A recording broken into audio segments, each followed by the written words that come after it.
इसमें तो श्री गणेश महापुराण में 5 खंड हैं और 5 खंड जो हैं महाराज, उनका क्रमांक इस प्रकार है। प्रथम आरंभ खंड, द्वितीय परिचय खंड, तृतीय पार्वती जी पर आधारित और चतुर्थ है युद्ध खंड। पंचम खंड जो आता है श्री गणेश महापुराण का, वो हमारे आराध्य, हमारे परमपिता, हमारे ओगरदानी कैलाशी अविनाशी भूत भावन भूतेश्वर जी का, देवादिदेव महादेव। इस प्रकार से 5 खंड है। अच्छा, यहाँ पर तर्क वितर्क वाली बात आ जाती है। वो कैसे आ जाती है कि कहीं कहीं कुछ स्थानों पर कुछ आचार्य लोग कहते हैं कि 2 खंड हैं। ये आप इस प्रकार से भी कह सकते हैं कि 5 खंड जो हैं ये विस्तार पूर्वक बताए गए हैं। ये विस्तार पूर्वक में थोड़ा सा आगे, इसलिए इन्हें 5 खंड बता दिया गया। यदि इनके 2 खंड किए जाएं तो इनके 2 खंड कैसे करेंगे? प्रथम उपासना खंड, उपासना खंड जिनमें कि उपासना का, व्रतों का क्रमांक होता है। द्वितीय जो खंड होता है वो खंड होता है गणेश महापुराण का क्रीड़ा खंड, अर्थात लीला खंड। लीला खंड में गणेश महापुराण में 1 से 55 अध्याय हैं और उपासना खंड में 92 अध्यायों की जो संख्या है वो उपासना खंड में 92 और आपके लीला खंड में 155। आगे क्रमांक आता है महाराज श्री गणेश महापुराण का कि इन्हें प्रारंभ में श्रवण किसने किया। जैसे कि श्रीमद् भागवत, देवी भागवत, राम कथा, शिव कथा, जो भी कथाएं हैं, प्रारंभ में इनका कौन श्रोता था और कौन वक्ता था। सभी का श्रोता होता है और जिसका श्रोता होगा उसका वक्ता भी होगा। एक कहने वाला तो एक दूसरा सुनने वाला। तो महाराज गणेश महापुराण जिसका कि श्रवण करने के लिए आज हम सभी यहाँ विराजमान हैं। सर्वप्रथम तो हम ये समझें कि ये जो गणेश महापुराण है, इसका प्राचीन समय में गणेश महापुराण नाम नहीं था। इसे किस नाम से जानते थे? भार्गव महापुराण, भार्गव नाम से इसे जाना जाता था। आज के समय में इसे यहाँ पर हम गणेश महापुराण के नाम से जानते हैं। अब वर्णन आता है महाराज कथा के श्रोता व वक्ता जी का। कौन श्रोता है और कौन वक्ता है। तो जिसका हम श्रवण कर रहे हैं प्रथम पूज्य श्री गजानन महाराज का, जो कि बुद्धि के दाता हैं, विघ्नों को दूर करने वाले हैं। इन्हें जो ये कथा प्रारंभ हुई तो सर्वप्रथम जो इसके वक्ता हुए वो वक्ता हुए नारायण। कौन हुए वक्ता? नारायण। भगवान नारायण ने श्रोता के रूप में जो विराजमान थे वो विराजमान थे हमारे नारद जी। सर्वप्रथम नारायण ने कहा और नारद जी ने श्रवण किया। तत्पश्चात महाराज ब्रह्मा जी ने कहा और सुनने वाला कौन था? श्रोता कौन था? वेद व्यास जी। तृतीय क्रमांक में आते हैं कौन? हमारे देवादिदेव महादेव। हमारे देवादिदेव महादेव जी ने इस भार्गव महापुराण अर्थात गणेश महापुराण का वर्णन किया है। और उनकी श्रोता कौन थी? उनकी श्रोता थी जगत जननी मातेश्वरी माता पार्वती। तत्पश्चात वेद व्यास जी ने जन कल्याण के लिए इसका वर्णन किया और श्रोता के रूप में जो विराजमान थे वो विराजमान थे महाराज भृगु महाराज। और भृगु महाराज ने श्रवण किया, इसीलिए इस पुराण का नाम पड़ा, क्या पड़ा? भार्गव महापुराण। बोलो गजानन महाराज की जय। आगे बढ़ना आता है कि भार्गव जी ने इस कथा का वर्णन किया है, और वो वर्णन किसको किया है? सोमकांत जी को। एक राजा हुए जो कि सौराष्ट्र के निकट एक नगर में निवास करते थे। अत्यंत धार्मिक और बहुत ही उनके पुण्य कर्मों का प्रभाव था। पुण्य कर्मों के कारण चंद्रदेव भी, जो उनकी कांति थी चंद्रदेव की, वो कांति भी सोमकांत जी के सम्मुख में तुच्छ थी। और इसी प्रकार उनकी सुधर्मा नामक पत्नी जो थी, उनका भी यही स्वभाव था। समय व्यतीत हुआ तो महाराज उन्हें कुष्ठ रोग हो गया।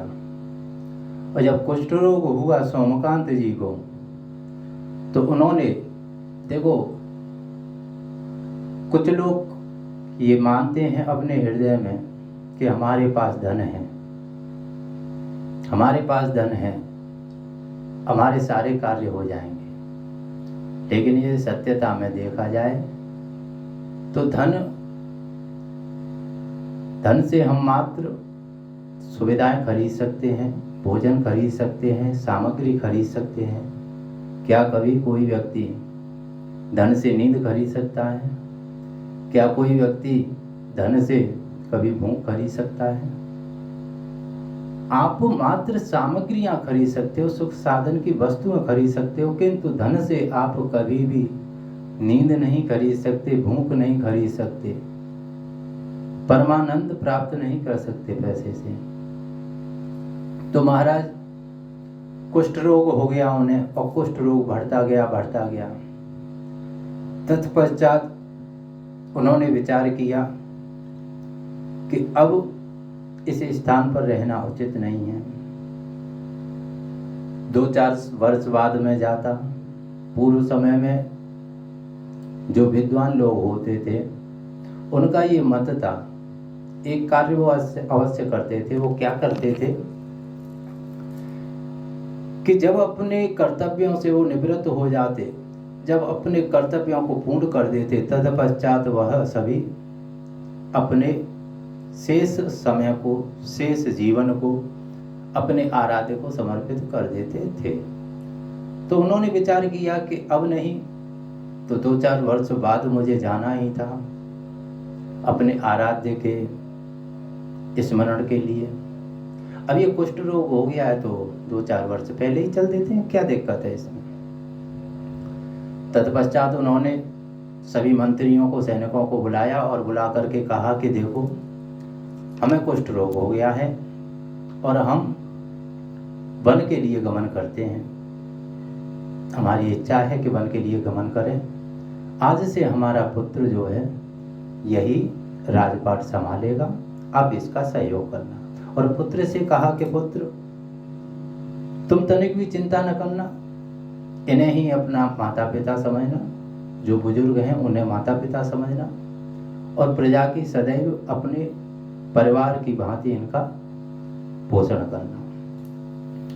महाराज सुधर्मा जी और सोमकांत जी दोनों गमन के चढ़ते हैं वन के लिए, और वन में जाकर के बैठ जाते हैं। कुछ समय बाद एक दिन वहां से एक ऋषि निकल कर जाते हैं। तो उन्होंने जब देखा, किसे देखा? सोमकांत जी को और सुधर्मा जी को। तो उन्होंने पूछा कि यदि आप मुझे बताना चाहें तो मैं जिज्ञासु हूँ, आप मुझे बताइए कि आप कौन हैं और इस वन में आप अकेले क्या कर रहे हैं। तत्पश्चात उन्होंने कहा कि देखो, मैं सौराष्ट्र नगर का एक राजा हूँ, नाम है मेरा सुधर्मा, ये मेरी धर्म पत्नी है, और मुझे हो गया है कुष्ठ रोग, इसी कारणवश हम यहाँ विराजमान हैं, वन में आए हैं अपने आराध्य का चिंतन करने के लिए। तदुपरांत सोमकांत जी कहते हैं कि हे मुनि, यदि आप उचित समझें तो कृपया हमें आप ये बताइए कि आप कौन हैं। आपने हमारा परिचय तो ले लिया, कृपया आप अपना परिचय भी हमें दीजिए। तो वो कहते हैं मुनि कि मैं भृगु जी का पुत्र हूँ और नाम है मेरा च्यवन। कौन? भृगु जी का पुत्र हूँ और नाम है मेरा च्यवन। तत्पश्चात सोमकांत जी कहते हैं कि यदि कोई उपाय हो इस कुष्ठ रोग से मुक्ति प्राप्त करने का तो कृपया आप मुझे बतलाइए।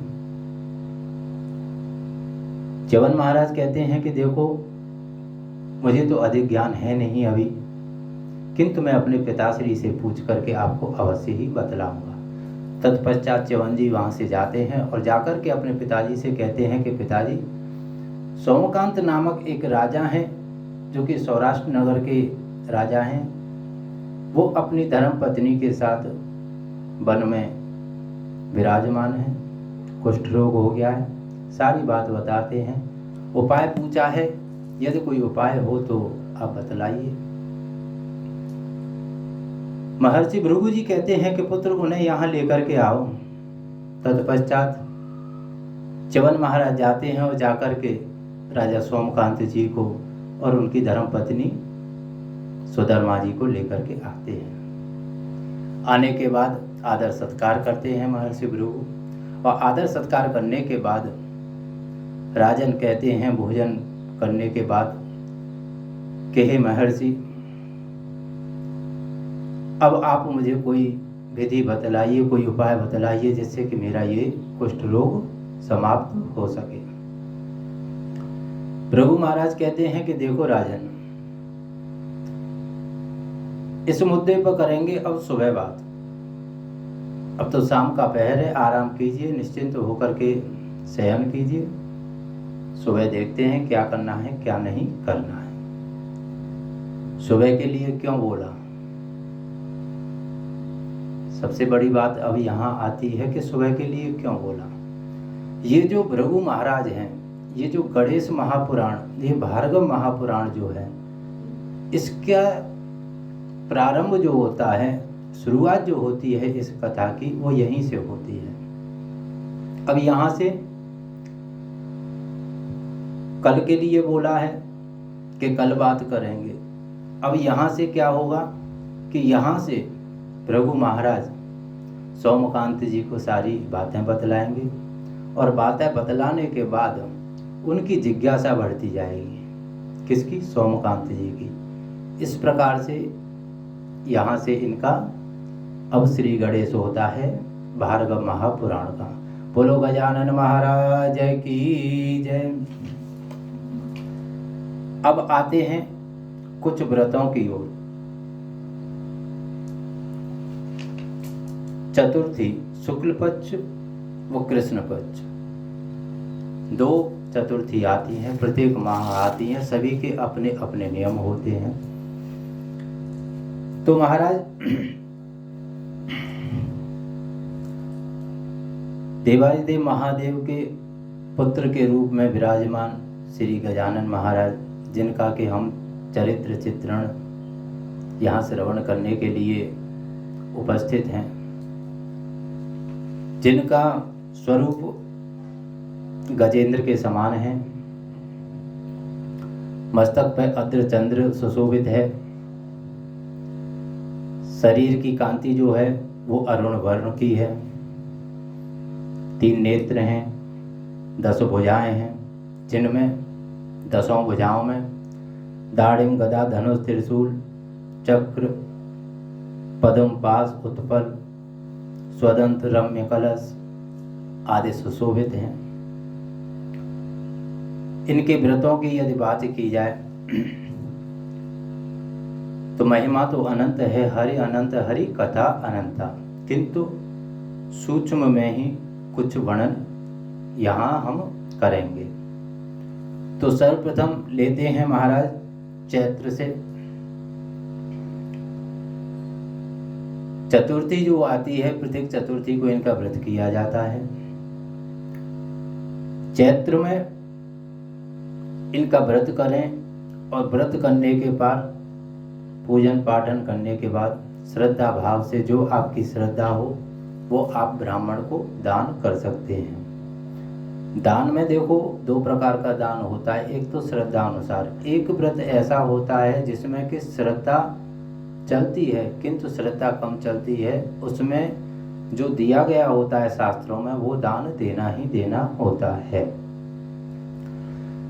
तो षोडशोपचार पंचोपचार करने के बाद, ब्राह्मणों को भोजन कराने के बाद, सारी विधि करने के बाद उन्हें श्रद्धा अनुसार आप दान दक्षिणा दें। इससे हमें क्या प्राप्ति होती है? इससे प्रत्येक भक्त को विष्णु लोक की प्राप्ति होती है। तत्पश्चात आता है महाराज वैशाख। वैशाख जिसे कि हम संकर्षण व्रत कहते हैं। इसमें सारे कार्य करने के बाद, पूजा पाठ करने के बाद जो दान दिया जाता है वो दान दिया जाता है किस चीज का? संकर्षण, शंख का। ब्राह्मण को शंख का दान अनिवार्य है और भक्ति भाव से पूजा करने के बाद शंख का दान दीजिए। इससे जो सेवा करने वाले हैं, जो साधक हैं, उपासक हैं, उसने श्रेष्ठ लोक की प्राप्ति होती है। तत्पश्चात आता है सती व्रत जिसे हम कहते हैं ज्येष्ठ का, जेठ माह की चतुर्थी का, जिसे हम सती व्रत भी कहते हैं। इसमें प्रथम पूज्य श्री गजानन महाराज की आराधना करने के उपरांत ब्राह्मणों को मीठे फलों का दान दिया जाता है और इससे जो प्राप्ति होती है वो स्वर्ग लोक की और मोक्ष लोक की प्राप्ति होती है।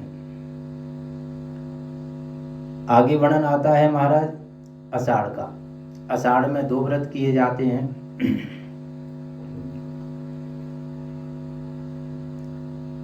दो व्रत कौन कौन से होते हैं? एक होता है पुत्रदायक। पुत्रदायक जो होता है उससे पुत्र की प्राप्ति होती है। और दूसरा जो होता है महाराज, जिसमें कि सन्यासियों को पूजा पाठ करने के बाद सन्यासियों को कमंडल प्रदान किया जाता है, कमंडल की दक्षिणा दी जाती है।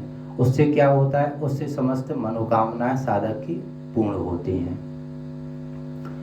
भाद्रपद में शुक्ल पक्ष और कृष्ण पक्ष, कृष्ण पक्ष का जो व्रत होता है महाराज, उसमें आप षोडशोपचार करने के बाद, पूजा पाठ करने के बाद, सारे कार्य करने के बाद विधि विधान के साथ प्रथम पूज्य श्री विघ्नहर्ता गजानन महाराज लंबोदर जी की साधक को गोलोक धन की प्राप्ति होती है। और ये जो व्रत है 5, 10 या 16 वर्ष किया जाता है। कितने समय? 5 वर्ष, 10 वर्ष या 16 वर्ष। उसके उपरांत आप उद्यापन करके दोबारा कर सकते हैं। दूसरा जो होता है वो होता है महाराज शुक्ल पक्ष का, जिसे हम कहते हैं सिद्धि विनायक। सिद्धि विनायक तो शायद किसी ने किया भी होगा। किया आपने? दीक्षित परिवार की बात ही कुछ अलग है महाराज। तो नहीं, देखो ऐसा होता है कि आपने जब कहा था कि गणेश पुराण, एक बार के लिए हम भी आश्चर्यचकित हुए थे कि गणेश पुराण आपने श्रवण कहाँ से कर लिया। किंतु जब आपने हमें बताया कि महाराज आप ही ने एक बार पुराणों के भेद बताए थे, प्रकार बताए थे कि 18 पुराण हैं और 18 पुराणों के भी प्रकार हैं, अपपुराण, महापुराण, पुराण। तो उनमें आपने बताया था हमें कि प्रथम जो उपपुराण में आती है वो गणेश महापुराण आती है। और ये सत्य है, 18 पुराण हैं, ये सत्य है। लेकिन जिस प्रकार ये 18 पुराण हैं उसी प्रकार इनके प्रकार भी हैं। 18 उपपुराण होती हैं, 18 महापुराण होती हैं, 18 पुराण भी होती हैं, 18 अधिपुराण भी होती हैं। उपपुराण में जो प्रथमावस्था में आता है वर्णन, वो आता है श्री गणेश महापुराण का। उस समय पे हमें स्मरण में नहीं था, और ऐसा होता भी है कि हम यहाँ क्या कह रहे हैं, हमें सत्यता में स्मरण नहीं रहता है। और जब जैसे ही इस स्थान पर द्वितीय अवस्था में हम विराजमान होते हैं तो अपने आप ही वर्णन होते चले जाते हैं। अब ऐसा ही, ये नहीं है कि हम कर रहे हैं, ऐसा हम नहीं करते हैं। करने वाला कौन है? करने वाले वही हैं, हमारे आराध्य, जैसा कि हम पूर्व में कई बार आपसे वर्णन कर चुके हैं। हम तो मात्र बैठ जाते हैं, करने वाले तो वही हैं, देवाधिदेव महादेव, अवरदानी कैलासी अविनाशी भूत भावन भूतेश्वर। तो महाराज